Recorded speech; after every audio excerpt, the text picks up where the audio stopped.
Two. So, to continue our discussion on special runs, we're going to do hand select next. That's a big one. What does hand select mean? Hand select. Hand select means of multiple different things. It means that somebody went in the factory, they looked at the line or guitars they had on, done. I like that, I like that, I like that. Meaning I'm selecting that with my hand. This is nice. I like this. This is nice. I like this. So hand select just means that either they picked it because it was lightweight, they picked it for the top, as in the flame, how the flame looks. They picked it for colors. I don't call them colors. I call them fades because there's another thing that I have to get into with that too. But they pick it for one or two reasons. That's what means hand select. It means that it's off the line, but there's special ones that they're the cream of the crop off the line. Like, yeah, I'm gonna pick this one because this is nice, this one, and because of me, and I'm gonna put hand select on the fucking certificate, and there you go, it's hand select. That's what that means. Does it mean it's better? No. This guitar is phenomenal. This is 23. This guitar has a phenomenal. You look at this guitar in the sunlight, it's just holy shit top, one of those fucking things. It's lightweight, it sounds fantastic. As you can see, it's used to death. This would have been a hand select, but it wasn't. It was just a regular one. It came off the line. So there's your hand select. Okay. Let's go through the CCs. The CCs. CCs are called collector's choice. What's a collector's choice? A collector's choice is a historic that's dressed up to look like a specific burst, a specific gold top, or a specific custom or junior.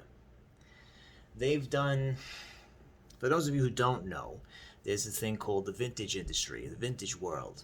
People actually buy and sell original 59, 58 Les Pauls and a whole bunch of things. I'm sure everybody knows this, but there are a few people who don't know this. The vintage industry is what made this a reality.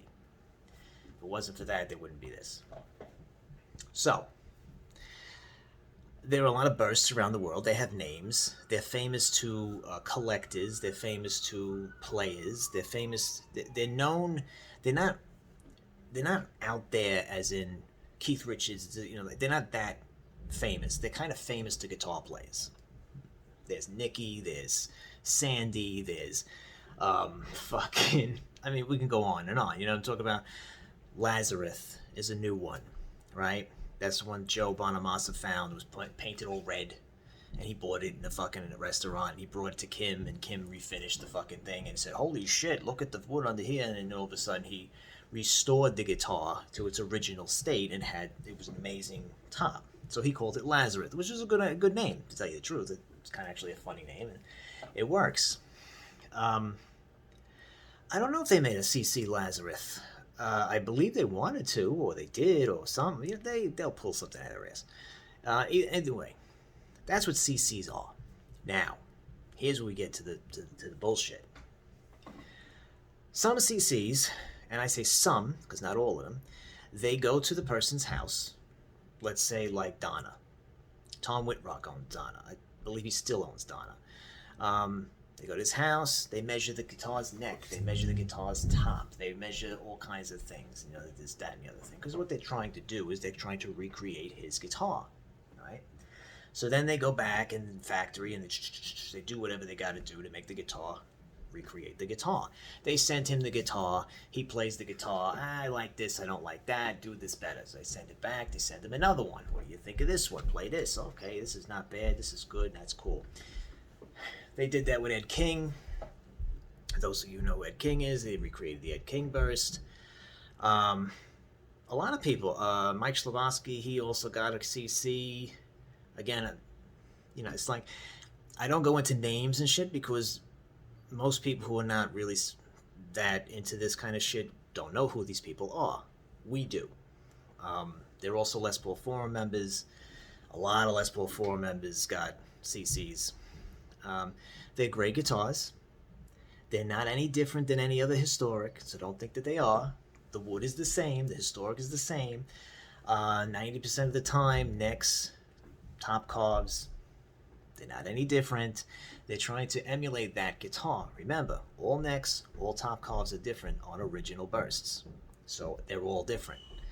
So when they go and they measure and then they recreate, they're still not going to recreate it exactly right. Because I've gone to, guitar stores, like I always say, and I always do this, and I have done this to many Donnas, and all the Donnas were different. They all were not exactly the same. Were they a little bit different than this guitar? They were a little bit different than this guitar, this specific one. But I have another couple of guitars that were exactly like the top carved to Donna. So, again, a CC is meant to look like a famous burst. Now, they did Tommy Canetto's they did Tommy's Custom, so it's not a burst. They did a gold top that the president of Gibson owned. They did his gold top. It was actually cool, because I liked it. It was a Murphy, so you very rarely see Murphy gold tops, and the reason why is because the gold flakes when you try to age it the way Tom does. I like the CCs. I thought they were really cool. They stopped doing them as far as I know for now, but that doesn't mean they won't start doing them again. Gibson, again, remember this. Ow, I hit myself in my own neck. Oh, shit. Gibson will do special runs. They will stop doing special runs, and then they'll do it again. Just for the fuck of it. Or, don't, remember they recreated Greenie, right? Greenie is a very famous Les Paul, Peter Green. That's what it's called, Greenie. He played. I got to play the original one.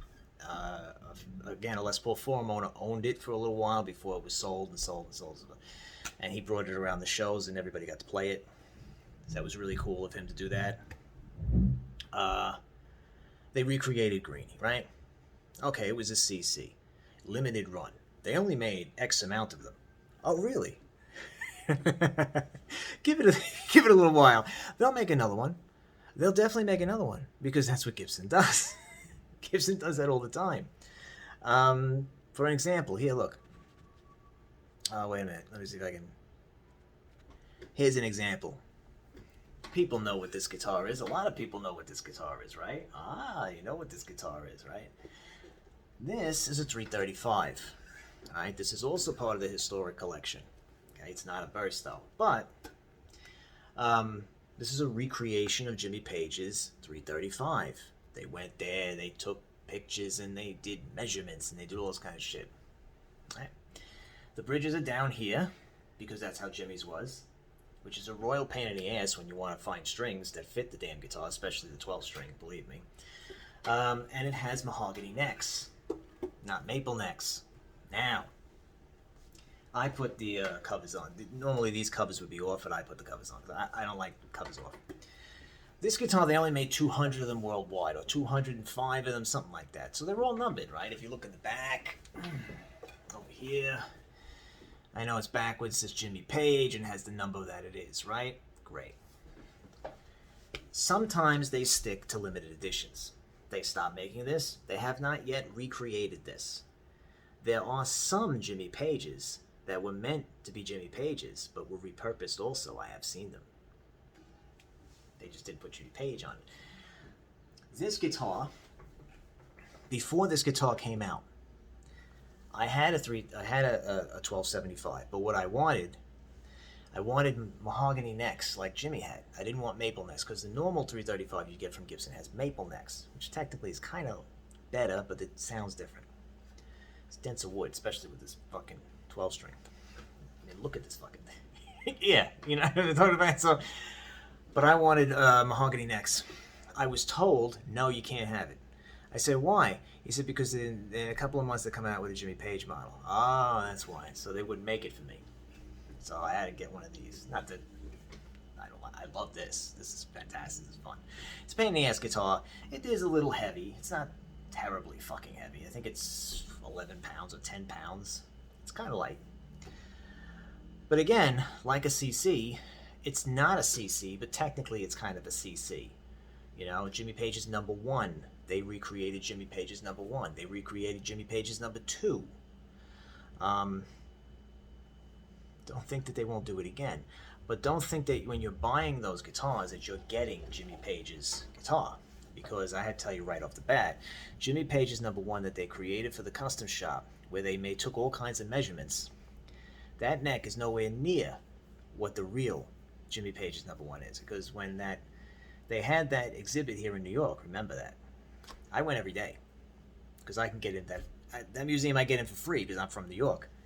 They don't charge me, so I got to see that exhibit every day. I saw number one every fucking day. I have so many pictures of number one, backwards, forwards. I look at that fucking neck and all kinds of things. I didn't get to play it, but I played the recreation that the Gibson Custom Shop made. No, that's definitely not the neck that's on that guitar. So, measurements are no measurements. They're full of shit sometimes when it comes down to that kind of stuff.